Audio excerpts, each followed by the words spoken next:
Hey guys, my name is Divya. I'm a doctor and I've held a management role with a healthcare company for a while. I've been doing a series of videos on my channel to help everybody out in the community get certified with whatever certification exams they're taking. I've done an entire series on SHRM and PMP, and right now I'm just doing a general 4 to 5 video series on how to study for certification exams. So this is video 4 in this particular series, and I will link parts 1, 2 and 3 in the description box below. So I do hope that my videos are helping you. If they are, please take a moment to subscribe to my channel. It will help keep me motivated.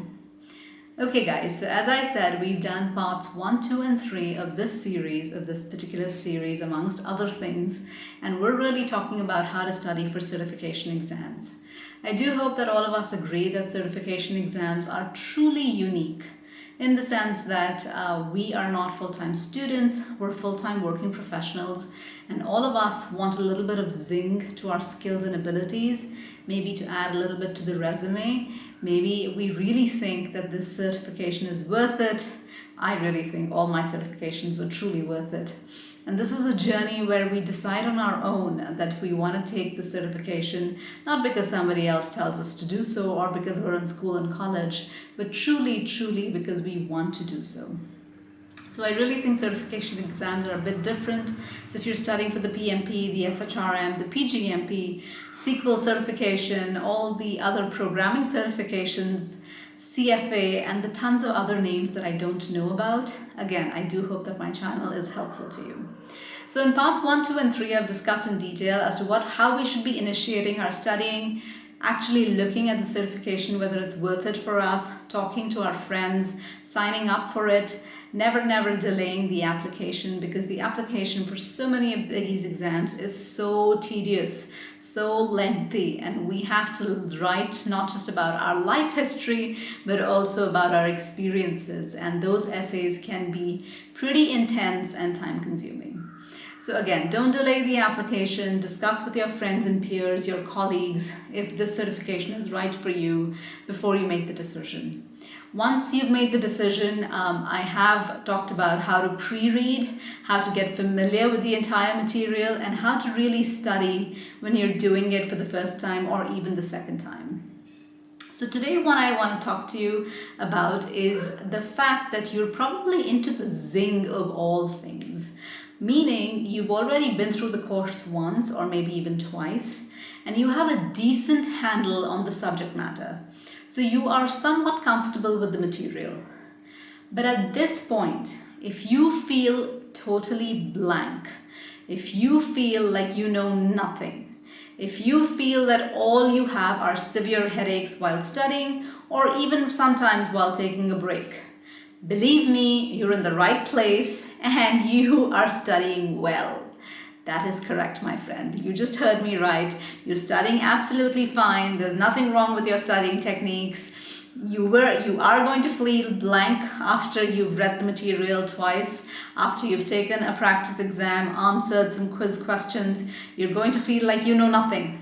You're going to feel like, oh my God, I won't be able to do this. And I felt this for every single certification exam that I took in the last 10 years.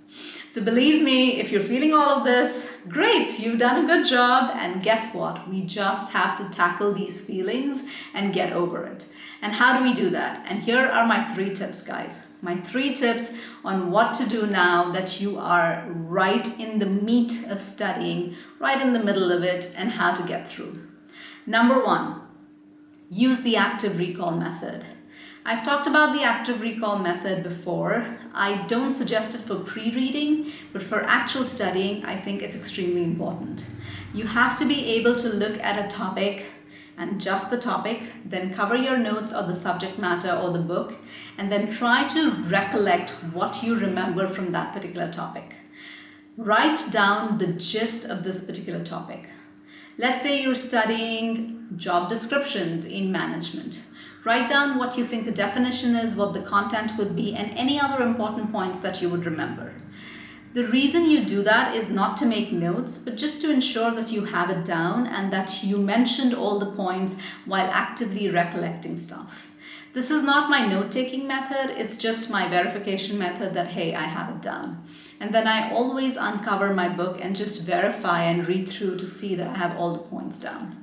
It really is an active recollection method where you're pulling something from your brain muscle to ensure that you really know it. At this point, if you're just reading through your notes, it's not going to stick, it's not going to help you. So don't make that mistake, guys. Don't think that, I'll have it easier by reading or it's going to seem familiar. It might seem familiar, but to make it really stick, use the active recall method. Tip number 2, the spaced repetition method. This again is extremely important once you're, a couple of months into studying for a certification exam and if you're really serious. If you've repeated a topic months back and the first chapter that you studied is completely gone from your mind, this is the time to repeat it, actively recollect things about it, and this is your spaced repetition. You did it a month back, 2 months back, and now you're repeating it. And if you want to repeat it another time, give it a week's time and then repeat it. So that way your spaced repetition is really in place. So spaced repetition is a studying method that's been talked about by so many people on YouTube. I'm definitely one of them. I've mentioned it on many of my videos. So I just think that, repeating things in a different manner, in a sporadic manner sometimes, really, really helps. So ensure things that you've done really in the past 2 months back are being done, and doing it out of order will definitely help. That was mentioned in my previous video. So we did active recall, we did spaced repetition, and my tip number 3, guys, definitely solve practice exams. If you've not done a practice exam or if you aren't doing enough practice exams, you're not ready. It doesn't matter how many times you've read the material, how many times you've actively recalled the material, and how many times you've spaced it out. So my number 1 mistake while studying, not just for my certification exams, but also my other exams, was that I used to think active recall and spaced repetition are enough. And they're really not. If you don't combine it with an actual practice exam, it really leads you nowhere. So I really hope that you're taking a practice exam and you are taking it in exam-like settings. If your exam is 4 hours long, please go either to a library or somewhere quiet where you can get those 4 hours, switch off your phone, all distractions, and make sure you're taking the practice exam like the real exam. Ensure you score yourself and don't go over the answers on the same day because really you're too exhausted. Just do it over the next 2 days. It's going to really help you out. So guys, these were my 3 tips. Once you're done with the pre-reading, the studying, and now it's really time to review and get in the zing of things and show the grit that you have. Believe me, it's going to take a lot. All those headaches, all those aches, all those painful recollections are painful and they're real for everybody. We just have to overcome these headaches and these little tiny obstacles so that we can crack the certification exam we're preparing for. Once again, I do hope that you're finding my videos helpful. Thank you so much for watching.